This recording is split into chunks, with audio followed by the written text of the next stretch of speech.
Sip. Ya. Titel di sip. Oke, online Pak. Bismillahirrahmanirrahim.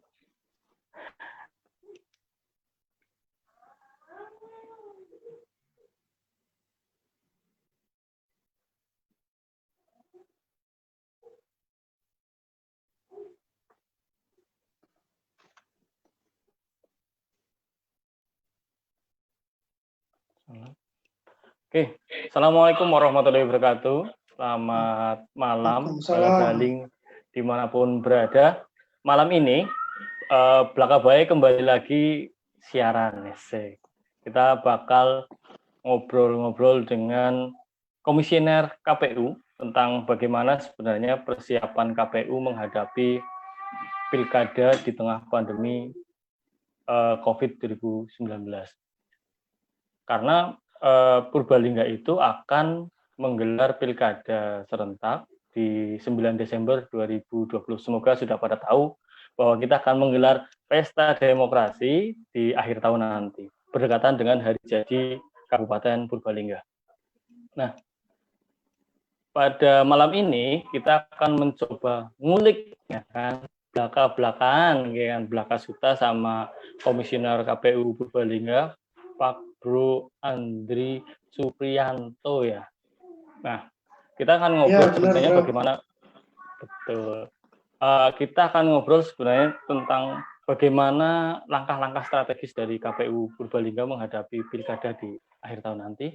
Karena COVID ini benar-benar berdampak dari persiapan. Jadi tidak hanya mengundur jadwal dari September ke Desember, tapi benar-benar berdampak kepada proses persiapan.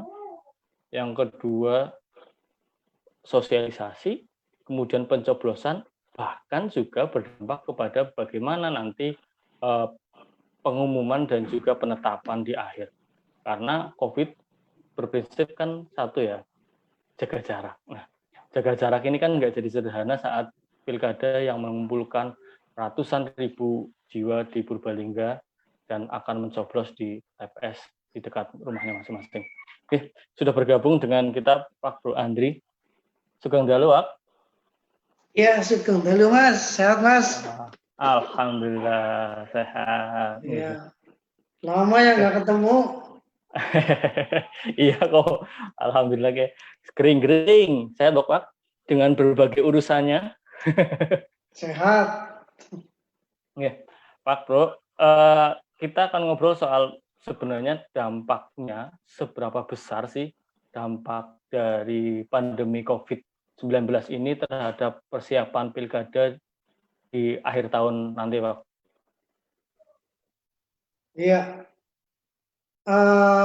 Dampaknya sangat dahsyat ya. Jadi ketika kita sedang berjalan melalui tahapan, menjalankan tahapan, itu karena ada pandemi COVID-19, per tanggal 22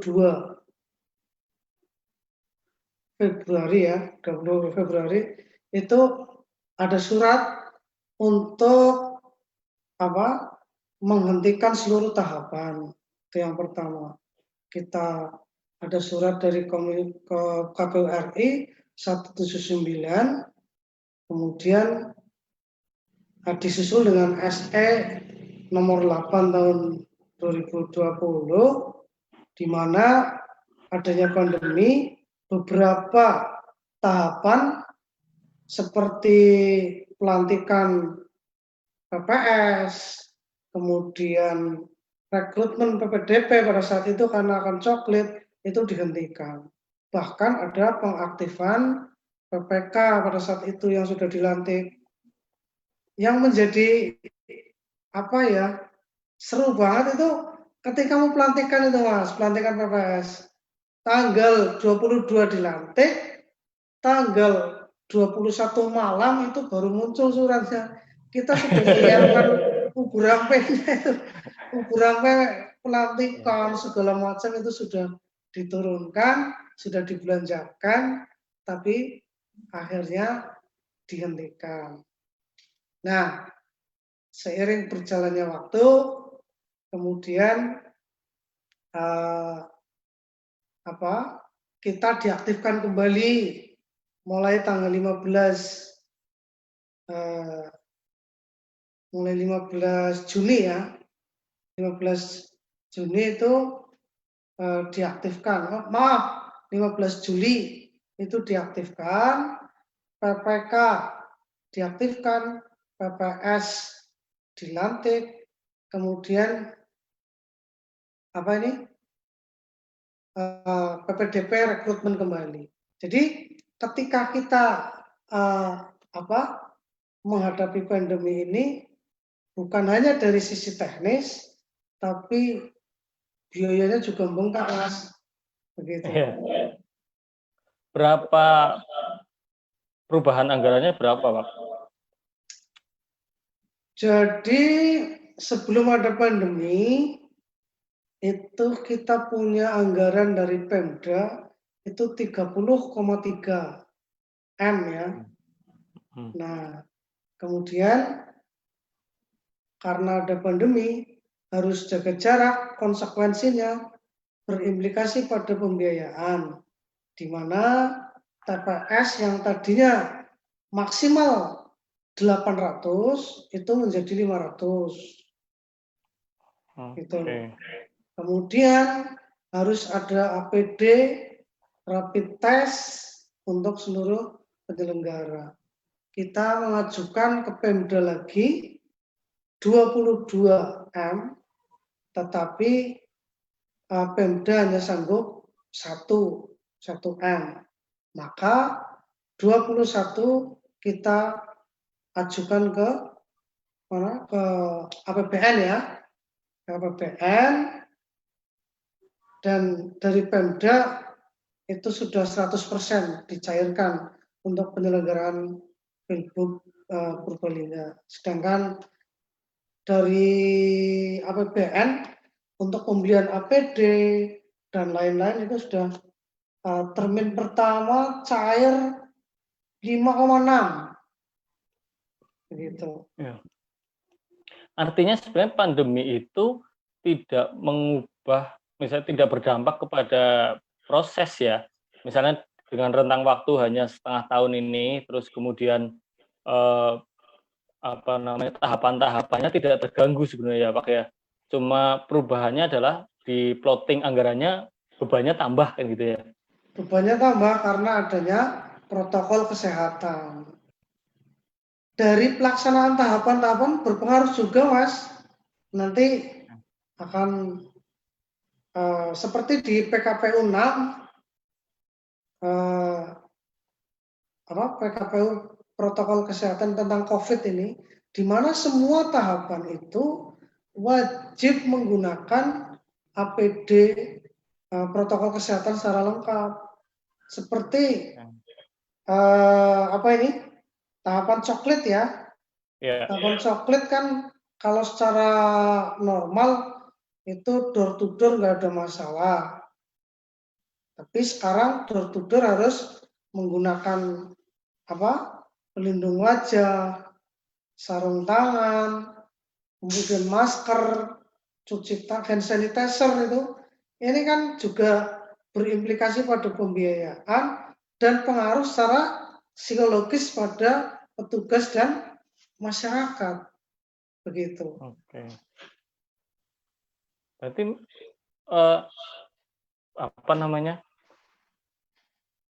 prosesnya berubah jadi jaga jarak temenan ya Pak ya? Jaga jarak beneran. Jadi sing biasane campuran ki bahasane ora apa-apa Pak, santai bae. Kita orang Banyumasan ya bebas.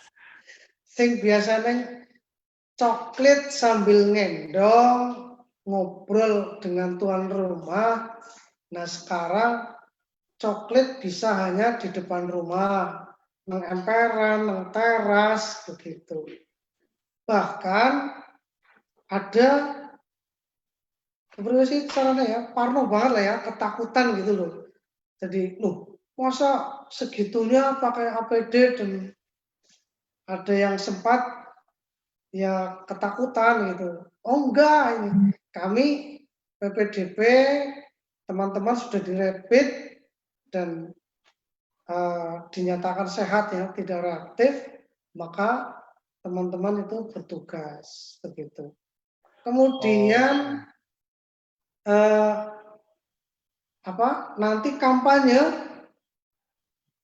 pendaftaran ya, pendaftaran pengaruhnya juga ada. Pendaftaran biasanya membawa arak-arakan itu kalau ke KPU. Nah besok itu nggak boleh Mas. Jadi Oh gitu. iya dibatasi hanya calon, tim dan beberapa eh, relawan itu. Hanya itu parpol maksimal aja hanya 20. Oke. Kan caranya Sepi ya, Pak. pemilihan Sepi ya. sepi lah ya Mas. Iya, nggak semangat ya. Iya Iya. orang semangat. Pak, saya kembali soal sekarang kan lagi proses PPDB ya. PPDP. PPDP ya, bahasa Banyumas P karo B mirip. Nah, sampai Agustus. Sementara tadi ada kerumitan lah, ketemu dengan menggunakan masker, jaga jarak itu kan secara psikologis memang gangguan. Ini bagaimana? Biasanya kan data nih Pak, yang bermasalah adalah data.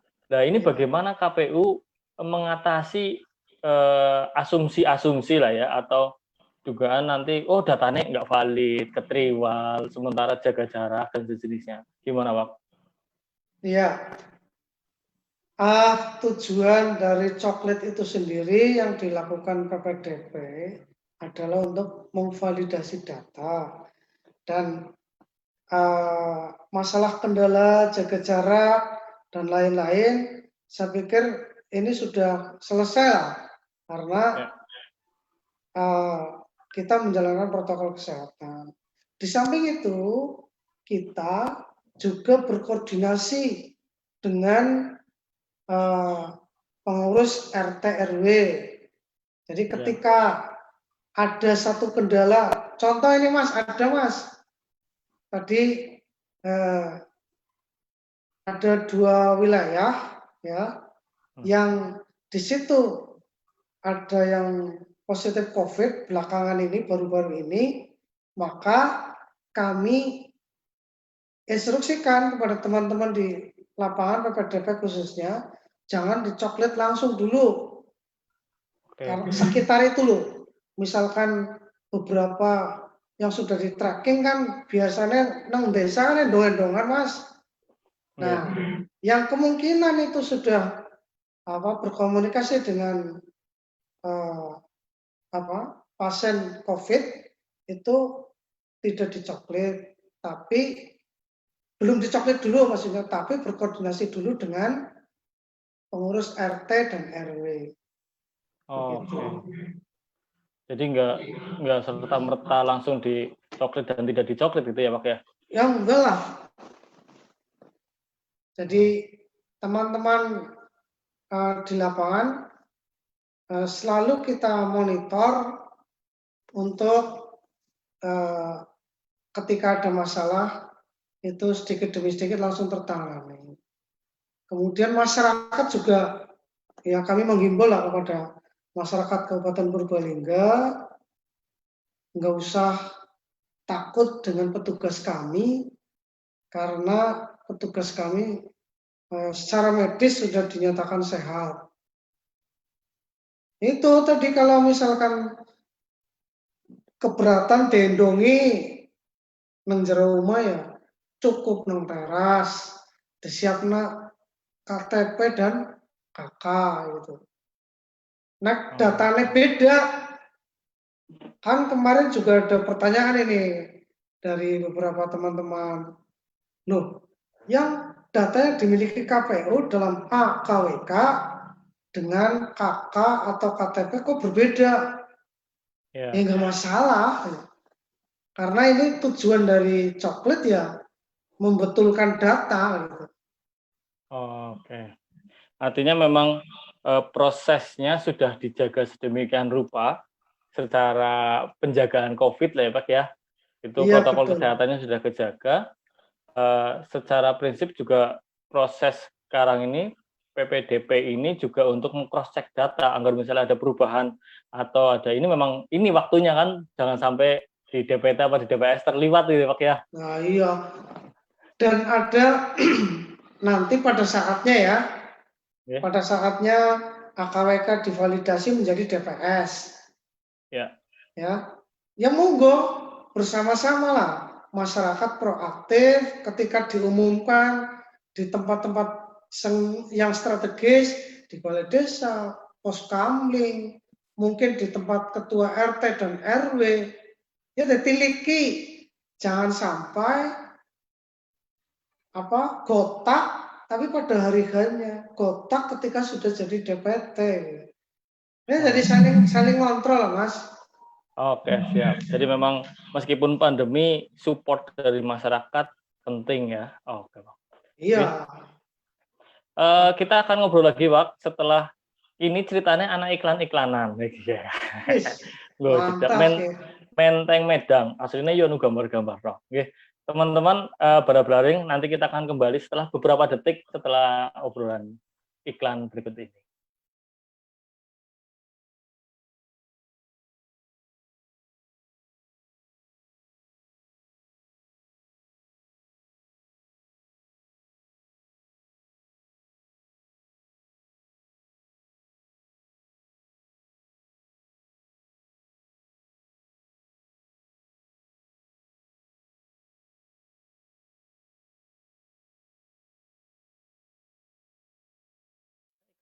Tapi ora katon ngono mesti iklane. Ora katon. Iya, ini cuma menggambarkan bahwa Purbalingga punya banyak sekali potensi dan cerita lah. Jadi ini cara braling.com lewat Blakabae untuk menunjukkan bahwa kita punya sesuatu yang bisa ditampilkan. Nih, Pak Bro, Pak Andri, Yes. undangnya Mas tapi Pak dadi mandan ora boleh ya? Oh, biasa boleh. Mas, soal tantangan sebenarnya, tantangan terbesar KPU Purbalingga sebenarnya, seperti apa sih kita menghadapi pilkada di tengah pandemi? Tantangannya kita itu sebenarnya apa bersama-sama ya? Tantangan yang paling berat menurut saya itu meyakinkan kepada seluruh masyarakat Kabupaten Purbalingga bahwa pilkada di tengah pandemi itu aman ketika masyarakat seluruhnya itu disiplin menjalankan protokol kesehatan. Ini image-nya kan masa sih lagi pandemi begini KPU neka-neka baiknya mengadakan pilkada, memaksakan kehendak seolah-olah ya. Nah, yang kita hanya sebagai eksekutor di lapangan. Kita melaksanakan undang-undang di mana kita tahu ketika itu ditunda, kemudian ada Perpu 2 ya. Perpu 2 tahun 2020 untuk dijalankan Pilkada 2020. Tantangan kedua yang cukup besar adalah bagaimana partisipasi masyarakat pada Pilbub kali ini, di mana kita tidak bisa mensosialisasikan seperti pemilu-pemilu yang lalu dengan tatap muka langsung, tetapi kita lewat medsos. Seperti kita ketahui juga bahwa masyarakat pada umumnya itu kan ada beberapa segmen yang memang kurang menguasai teknologi, seperti di pedesaan. Ya, sing ngerti medsos ya gampang, kita siaran bikin video lewat WA, lewat FB, IG, kemudian ada YouTube, kita jalankan semuanya itu. Tetapi medsos-medsos itu tidak ada artinya ketika menghadapi orang yang kurang memahami teknologi. Karenanya kita juga berikhtiar, berupaya untuk menembus barikade segmen-segmen itu dengan bekerja sama dengan radio. Biasanya nang sawah, nang Tegalan gitu ya, kan juga ada yang sangu radio. Nah, tujuannya kami itu. Kita bekerja dengan Gemma Sutirman, dengan RRI untuk bisa bersosialisasi. Juga rutin setiap minggu. Oke. Nah, kalau ngomong sosialisasi berarti ya KPU menggunakan media sosial, terus kemudian menggunakan radio, media lah ya, tetap media. Gitu. Media ya. Kalau KPU melihat sekarang, gregetnya sendiri di masyarakat seperti apa, Pak?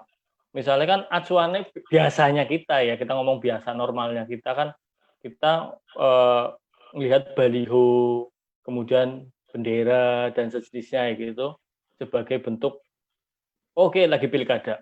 Sebenarnya gawe semangere rencananya gimana, Pak? KPU Pak? Ya, kita berupaya dengan berbagai cara. Ini penting untuk ketahui oleh seluruh masyarakat Kabupaten Purbalingga. Di samping lewat medsos, kita publikasi keliling dengan mobil, kemudian ada pengeras suara. Tapi kan kita menggunakan tetap di dalam mobil, kan aman gitu. Ya meskipun kita harus punya kewajiban untuk mensosialisasikan, tapi kita menjalankan tagline-nya KPU. Pilkada sehat, pilkada sehat, kemudian pilkada aman, kita selamat itu. Jadi selamatnya pemilihnya selamat, penyelenggaranya selamat. Pilkada sehat, kita selamat. Jadi semuanya begitu. Kita memperhitungkan bagaimana partisipasi masyarakat agar naik, karena targetnya kan disamakan Mas dengan Pilpres itu 77,5%. Kan?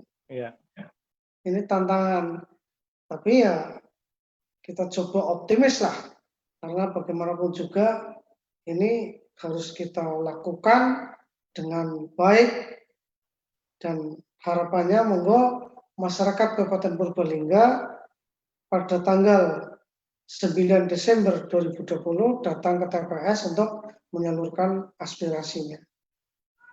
Oke, berarti memang benar-benar mengandalkan pilkada dan tim sampai di level PPS ya Pak ya? Iya,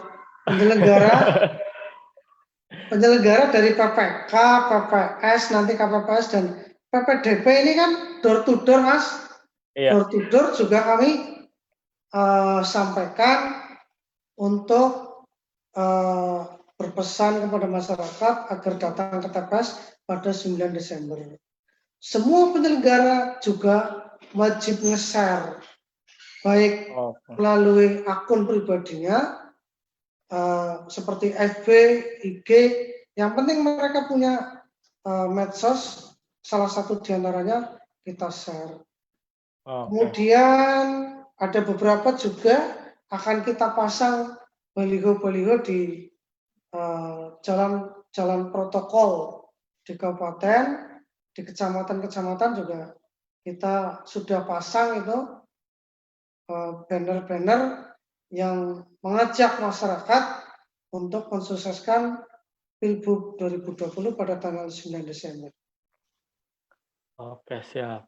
Ini di Facebook Pak Bro, Andri, ini ada beberapa teman-teman dari wilayah Bobotsari, terus ada dari Karangreja, ada wilayah Merebet. Jadi ini mungkin jadi bagian kita ikhtiar bareng-bareng ya, usaha bareng-bareng biar pilkada ini tetap berjalan sukses dan selamat.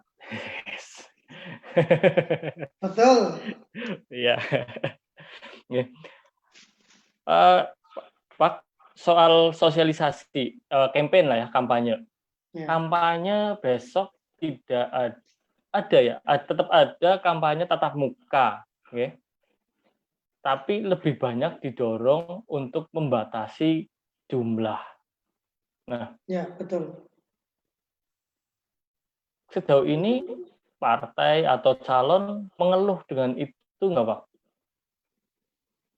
Ya, sedikit banyak tetap mereka mengeluh lah, karena bagaimanapun juga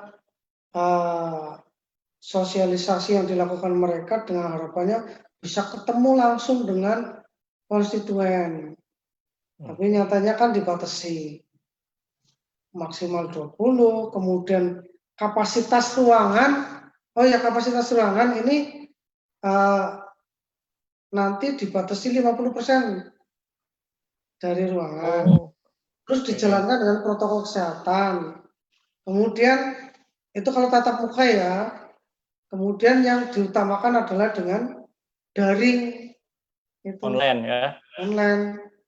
Jadi sedangkan rapat umum tetap ada, tetapi juga kemarin ada himbauan juga itu dalam Mendagri ya, itu tidak boleh melebihi 50 orang. Itu rapat umum.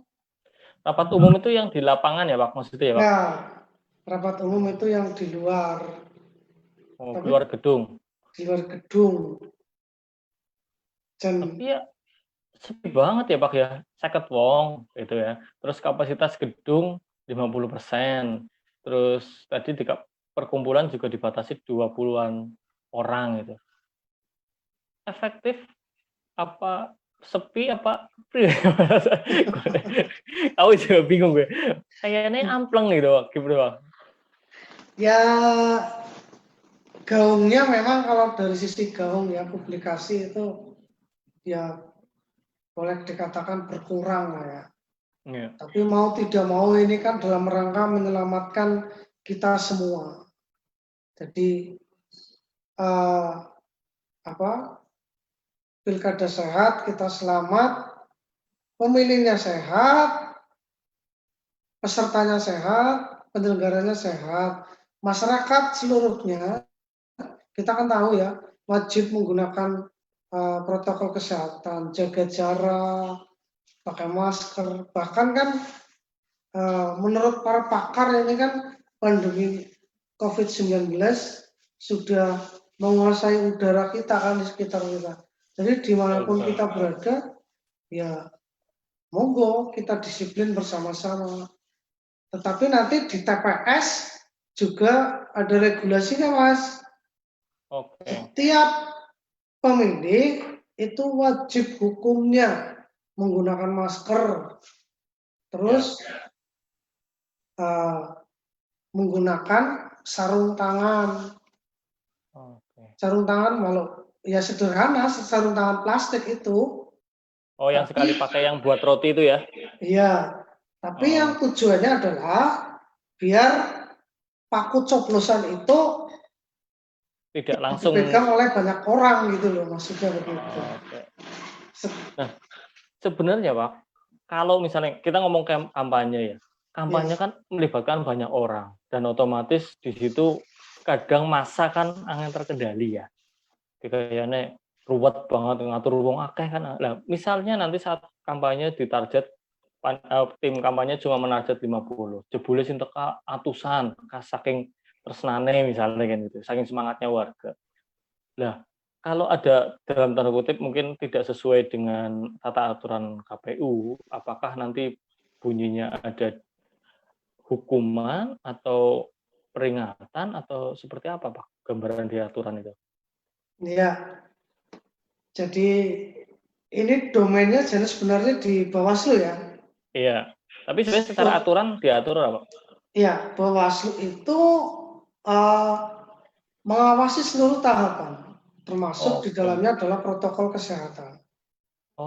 Jadi yang monggo dengan kesadaran masing-masing saling jaga jinaga, karena bukan hanya orang lain yang akan dirugikan ketika ada satu klaster tertentu, klaster kampanye calon X misalkan.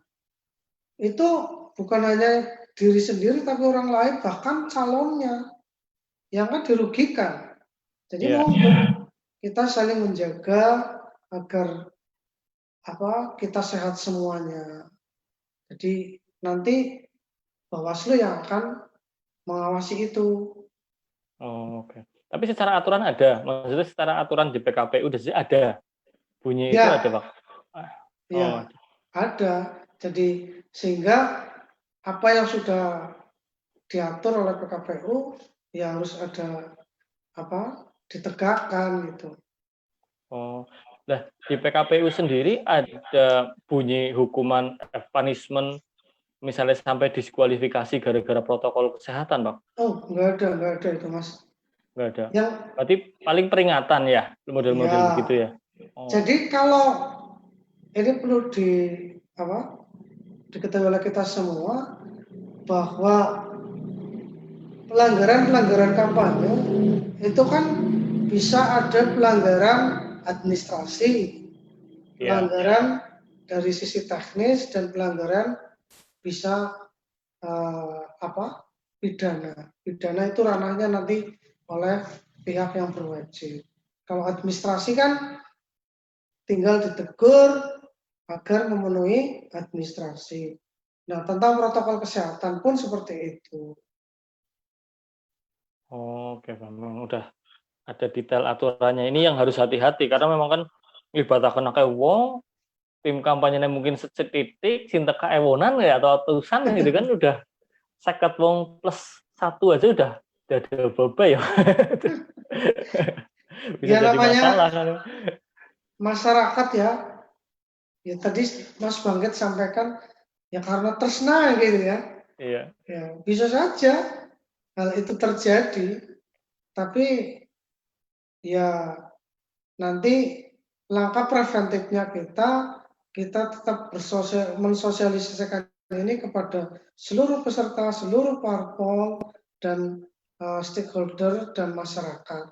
Masyarakat yang melalui ini teman-teman penyelenggara yang ada di tingkat kecamatan, di desa, kemudian publikasi keliling, nanti kita sambil memberikan edukasi kepada masyarakat tentang protokol kesehatan. Oke, siap. Mantap ya. Jadi memang kalau ngomong fase kampanye itu bukan sekedar KPU dan Bawaslu ya, Pak ya. Iya, Tapi betul. calon dan segala turunan timnya juga harus berjaga-jaga. Karena ya efeknya nggak cuma ke masyarakat kan, tapi ke calon-calonnya juga bisa negatif kan. Iya, betul. Iya. Oke, siap. Oke, kita ngobrol ini, Pak, soal ini yang mungkin dicari tahu sama publik sekarang. Oke, ngesuk coblosannya kayak apa sih, kayak gitu. Nah, mungkin bala-braling dimanapun berada ini di Purbalingga dan sekitarnya, bahkan di kota-kota besar yang lagi menunggu bersiap pulang di akhir tahun, kira-kira gambarannya, Pak, bisa dijelaskan secara urutan kepriwe sih cara wong nyoblos gitu. Ya, jadi kalau pemilu yang lain di luar pandemi, pilu Pilpres 2009, Ya. wong tekas karepe dhewek Ya, benar. bumbunge Ya. gitu. Jadi besok itu ada tahapan-tahapannya. Tetap mengedepankan protokol kesehatan. Misal kan maksimal 500 nih, taruh kata dalam satu TPS 500. Itu nanti dijadwalkan. Nomor 1 sampai 100 misalkan jam sekian. Nah, sampai di TPS, pertama cuci tangan di luar TPS. Kemudian diukur suhu tubuhnya dengan termogan. Setelah itu dikasih sarung tangan, baru ngantri. Ngantri di dalam itu tempat duduk maksudnya ya, Ya. di dalam TPS itu kan ada tempat duduk, itu antri. Itu Oke. 10 orang misal di situ, yang lain masih di luar. Setelah Oh, selesai, ya. setelah selesai, kemudian memasukkan ke kotak suara, keluar, ditetesi. Kalau zaman pilek-pilpres, kita kan mencelupkan tinta itu. Oh iya ya, jadinya kayak gini ya Pak ya. Ya, besok tinggal ditetesi, misalkan di jari manis atau jari mana ya, kelingking ditetesi. Tujuannya apa? Tujuannya adalah agar pencegahan COVID-19 tidak menular. Barangkali kan sekarang kan banyak ini orang yang kelihatannya sehat, jadi ternyata di swab positif, kan ada begitu kan? Oh Orang iya tanpa betul. gejala. Iya Nah, iya. kita antisipasi itu. Jadi cuma ditetesi. Setelah itu mereka disiapkan juga di keluar TPS, disiapkan cuci tangan. Saya kira sangat gamblang dan umum gambaran nanti di TPS seperti itu, Mas. Oke. Berarti secara prinsip tidak ada perubahan khusus ya Pak, misalnya cuma metodenya yang biasanya orang sarung tangan, terus Iya, benar. pembatasan antrian, terus tetesan tinta gitu ya. Iya, benar, Mas. Oh Oke. ya, kemudian ini tadi saya lupa. Kalau pemilih datang di TPS kan pakai Terbuka. termogan itu ya, yang lebih dari 37 suhunya, itu Iya. nanti ditempatkan di tempat khusus di luar TPS coblosannya. Oh, lulusan khusus ya. Iya. Ya. Nah, kayak orang tua yang rawan gitu kan, terus kan orang tua paling rawan itu gimana Pak? Atau difabel gitu? Untuk difabel, orang tua, prinsip semua masyarakat yang sudah punya hak pilih, kita tetap melindungi mereka, kita tetap menganjurkan kepada seluruh masyarakat untuk tetap datang ke TPS. Caranya bagaimana? Kita tetap akan membantu para KPPS, membantu mereka untuk bisa melakukan coblosan. Tentu dengan menggunakan protokol kesehatan. Kalau orang yang sudah misalkan tidak bisa berjalan, taruh kata gangguan jalan, mengalami gangguan berjalan, itu kan bisa keluarganya yang membantu gitu. Oh, ya, ya. Kalau yang misalnya di rumah sakit dan misalnya ada TPS khusus kayak gitu Pak? TPS khusus sebenarnya di rumah sakit itu tidak ada, Mas. Tetapi Oke. kita menggunakan potensi TPS di sekitar rumah sakit itu nanti TPS tersebut akan melayani pasien-pasien yang berada di rumah sakit. Termasuk pasien COVID pun kita lindungi hak pilihnya, kita layani.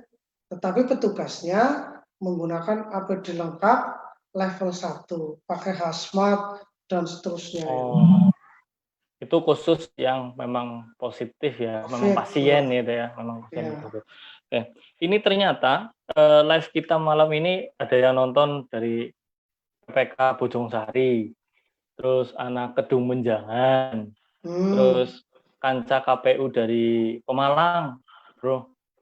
Oh, Mas Agus. oh Mas Agus. Iya kan. Ya, selamat gabung Mas Agus. Iya, kayak pada sharing ya. Nah, Iya. oke. Pak, tadi soal coblosan ya. Yang jadi agak beda adalah pengaturan jam hadir lah ya, jam hadir. Berarti itu kan tujuannya untuk membatasi jumlah ya di TPS biar tidak terlalu berjejal. Nah, Iya, betul. Eh, kalau misalnya kita datangnya telat dari jadwal, iya Pak. Jadi gini Mas, dalam undangan C6 itu Ya, sudah tersebut hari, tanggal, termasuk jam. Jamnya untuk pelaksanaan di TPS adalah jam 7 sampai dengan jam 13. ya, Sebelum jam 13, yang penting sudah masuk di TPS, itu dilayani. Tetapi kalau setelah jam 13 kok baru lari-lari masih di luar TPS, ya mohon maaf, itu tidak oh, dilayani. Dan prakteknya ya Mas, di lapangan itu kalau untuk pemilihan bupati, kemudian pemilihan gubernur, itu cepet banget pelaksananya. Kita mungkin berbicara dengan protokol kesehatan kayaknya angel gitu ya. iya, iya, Tapi iya, memang itu. percayalah, tetap kita optimis semuanya bisa berjalan dengan normal. Oke, Bedanya kan ya, harus menggunakan masker, pakai sarung tangan, itu aja. iya. Oke. Berarti yang penting protokol kesehatan diterapkan dan jam 1 harus sudah di TPS. Aja ngasih ke Betul. triwal waktu nek. Caranya jam jam 13 kurang, misalnya kurang 5, yang penting belum melebu disit lah, melebu Iya. maring TPS. Orang ketang sikile tok. Iya, iya, iya. Iya. Maka berdiri, masuk, nanti tinggal diproses berikutnya sampai selesai. Nah, oke Pak. Ini kita ngomong setelah apa namanya? Coblosan clear lah ya. Bagaimana sebenarnya strateginya KPU misalnya menghadapi apa sih sengketa lah Pak. Kita ngomong Hmm, sengketa kan. Sekarang kan lagi sering banget disengketakan di banyak wilayah kayak gitu masalahnya. Nah, kalau KPU sendiri menjaga Purbalingga sejauh ini kayaknya nggak ada sejarah kayak gitu kan ya. Nah, tapi dengan COVID dan kemudian Greng-Sengeman dan beda gitu. Strateginya KPU untuk menjaga pilkada tetap berkualitas, hasil pemilihannya terbaik dan minim sengketa gimana, Pak? iya. Jadi berbicara tentang sengketa, Mas, itu semua tahapan bisa disengketakan. Oke. Dari data pemilih, kemudian kampanye dari pendaftaran dan seterusnya. Nah, bagaimana agar tidak ada sengketa dari seluruh tahapan itu?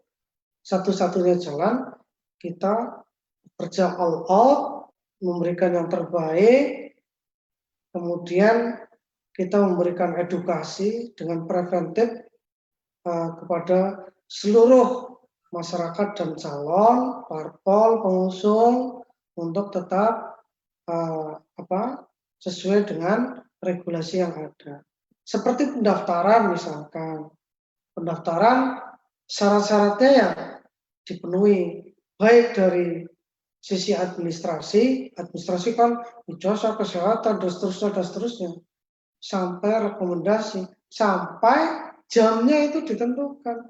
Misalkan jam 18 terakhir ya, jam 18, sebelum jam 18 sudah mendaftar.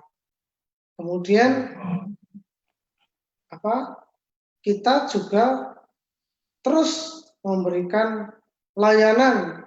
Layanan itu kepada seluruh peserta agar jangan sampai ada kekeliruan. Oh ini kurang, ya kita komunikasikan. Oh ini misalkan sudah jam 4 ternyata belum daftar, jadi enggak ini, kita kontak, itulah seperti itu. Ya. Kemudian kalau seandainya pun ada sengketa, ya memang hak dari seluruh peserta untuk bisa melakukan tuntutan apa melakukan jalur hukum ya silakan, itu hak dari seluruh warga negara. Dan Oke. kita siapkan juga, misalkan ya, contoh ini Mas, kita administrasi di KPU, setiap ada agenda itu kita berikan melalui rapat pleno, kemudian ada daftar hadir, berita acara, dan seterusnya itu. Kita lengkapi itu, maka ketika ada sengketa-sengketa, kita tidak kelabakan, dan divisi yang menangani ini adalah divisi hukum, tentu bisa bekerja sama dengan para praktisi hukum. Seandainya ada. Artinya KPU menjalankan tugasnya sesuai dengan aturan lah ya, Iya, iya. secara ketat dan tepat gitu ya. Betul, betul. Oke, siap. Oke, terima kasih atas waktunya ini Pak Bro Andri. Bisa ngobrol-ngobrol bareng dengan KPU. Tapi sebelum ditutup, nanti mungkin bisa sosialisasi di sini mungkin ada yang nonton kemudian hari, kepengen nonton dan seterusnya, monggo disosialisasikan pelaksanaan Pilkada Purbalingga 9 Desember 2020. Monggo.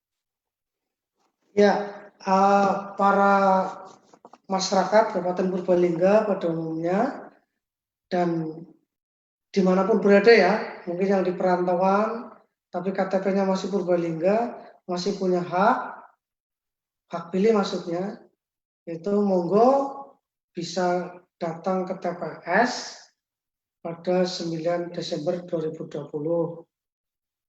Kemudian ini masih masa coklat, gunakan masa coklat ini dengan baik.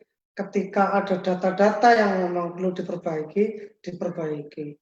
Karena memang saatnya sekarang tujuan coklat itu sendiri adalah memvalidasi data. Jadi nggak usah khawatir, kami siap melayani. Kontak kami ketika ada permasalahan, ada WA, ada medsos, kemudian email, silahkan. Jadi sekali lagi, mari gunakan hak pilih Bapak Ibu, saudara-saudara semua warga Kabupaten Purbalingga pada 9 Desember untuk memilih calon pemimpin yang dikehendaki oleh Bapak Ibu semua. Demikian, terima kasih. Waktunya Mas, moga-moga kita bisa acara seperti ini lagi. Matur suwun. Oke, sami-sami. Oke, terima kasih. Selamat malam, Bala Braling sudah menyaksikan ngobrol bareng Blaka Bae dan KPU Purbalingga. Kita hadir sebagai informasi ya, kita hadir setiap hari Sabtu pukul 8 malam. Jangan lupa follow semua media sosial braling.com untuk update informasi tentang banyak hal di Kabupaten Purbalingga. Oke, terima kasih semuanya yang sudah menyaksikan. Selamat malam, sampai jumpa pekan depan.